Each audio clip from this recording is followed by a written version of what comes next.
കടം വരുത്തിയ കോർപ്പറേറ്റ് മുതലാളിമാരെ സംരക്ഷിക്കുകയോ അവരുടെ 15 ലക്ഷം കോടി രൂപയോളം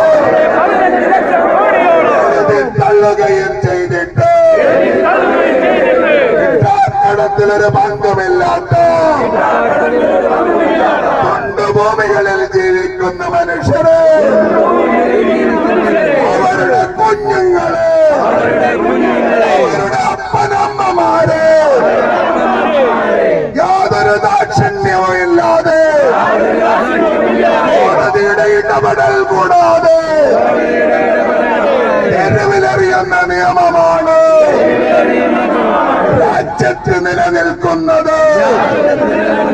ജനങ്ങൾ സംഘടിച്ചാൽ ഒരു നിമിഷം പോലും നമ്മുടെ രാജ്യത്ത് നിലനിൽക്കാൻ പാടില്ലാത്തൊരു നിയമം. എന്തുകൊണ്ട്? അധികാരത്തിന് വേണ്ടി, വോട്ട് രാഷ്ട്രീയത്തിന് വേണ്ടി, വർഗീയതയ്ക്ക് വേണ്ടി, അതിസമ്പന്നരുടെ സാമ്രാജ്യത്വത്തിന്റെ പാദസേവയ്ക്ക് വേണ്ടിയാണ് ഇത് നിലകൊള്ളുന്നതെന്നാണ് എല്ലാ കക്ഷി രാഷ്ട്രീയ പ്രസ്ഥാനങ്ങളും ജീവസുന്ദര ജനകീയ പ്രശ്നത്തെ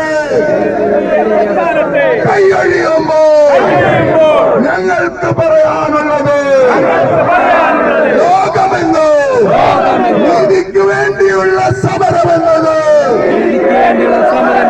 ജനങ്ങളുടെ സമരമാണ്. ചരിത്രം സൃഷ്ടിക്കുന്നത് ജനങ്ങളാണ്. അതുകൊണ്ട് രാജ്യത്ത് നിൽക്കുന്ന അതിസമ്പന്നരെ സംരക്ഷിക്കുകയോ ദരിദ്രരെ തെരുവിലെറിയുകയും ചെയ്യുന്ന നിയമം ഞങ്ങൾ തുടച്ചു മാറ്റുക തന്നെ ചെയ്യും.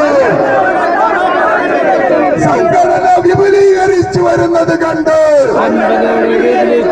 പിണറായിയുടെ സർക്കാർ വലിയൊരു പ്രസ്ഥാനം പണത്തിൽ വീണ മനുഷ്യർക്ക് വേണ്ടി കരുതുന്നുണ്ടെന്ന് പറഞ്ഞുകൊണ്ട് ഏകകിടപ്പാട സംരക്ഷണ നിയമം എന്ന പേര് വെട്ടിപ്പ് നിയമം കൊണ്ടുവന്നിരിക്കുകയാണ്.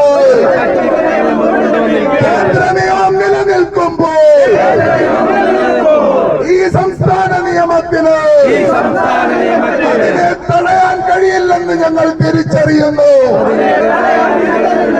ജനങ്ങൾക്കിടയിൽ ആളിപ്പടരുന്ന ജപ്തിക്കെതിരെയുള്ള പ്രസ്ഥാനത്തെ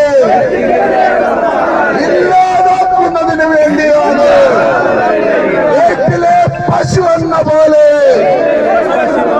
ഏകകിടപ്പാടം സംരക്ഷണ നിയമം കൊണ്ടുവന്നത്.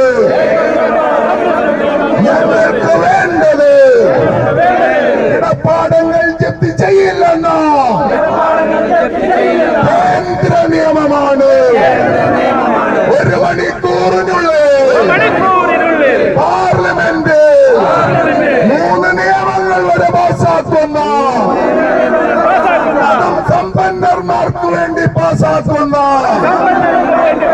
അടിസ്ഥാന ജനങ്ങൾക്കെതിരെ യുദ്ധം പ്രഖ്യാപിക്കുന്ന സംവിധാനത്തിനെതിരെയാണ് ഞങ്ങൾ ഈ സമരം നടത്തുന്നതെന്ന് തിരിച്ചറിഞ്ഞുകൊണ്ട് തന്നെയാണ് ഞങ്ങൾ പറയുന്നത്. സർഫാസി എന്ന കൊലയാളി നിയമം റദ്ദാക്കുക.